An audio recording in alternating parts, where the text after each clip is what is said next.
By the 5th week comes a glorious explosion of life force. Within the watery, amniotic, fluid-filled cocoon, the embryo grows more than 1 million new cells every minute.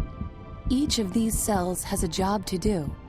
A critical point during embryogenesis is the point at which all of the organs are signaled to begin developing. The genes that all have to be turned on at that point all have to be done like a well-conducted orchestra.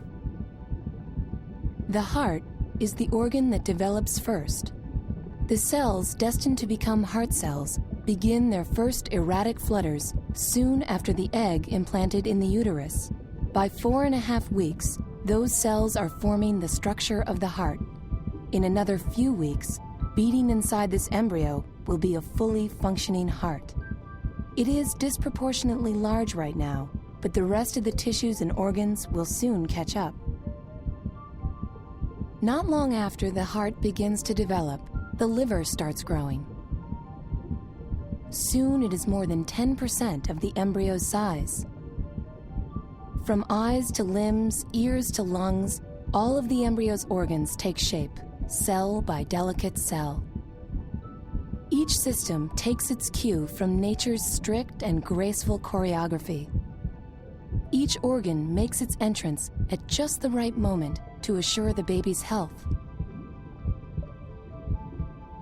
Just like the constant beat of this little heart, the pace is quick and unstoppable. Even from day to day, these amazing changes are unmistakable. The yolk sac, no longer needed for nourishment, finds a new role as the embryo's blood cell factory.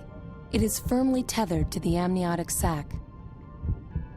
Weighing less than half an ounce, the growing embryo is already independent, with a circulatory system that's separate from the mother's. The placenta keeps the two bloodstreams apart. The placenta also feeds the embryo with nutrients it extracts from the mother's blood and rids the embryo's environment of waste. The umbilical cord links the embryo to the placenta, the lifeline between mother and child. At less than half an inch long and 6 weeks old, tiny limb buds begin to emerge. They start as a protrusion, 2 on the upper portion of the embryo and 2 in the lower portion of the embryo.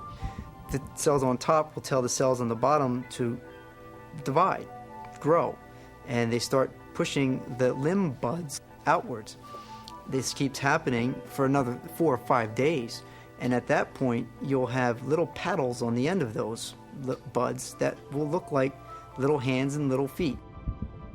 The transparent skin reveals everything inside this tiny body. Dark pits appear where eyes will soon develop.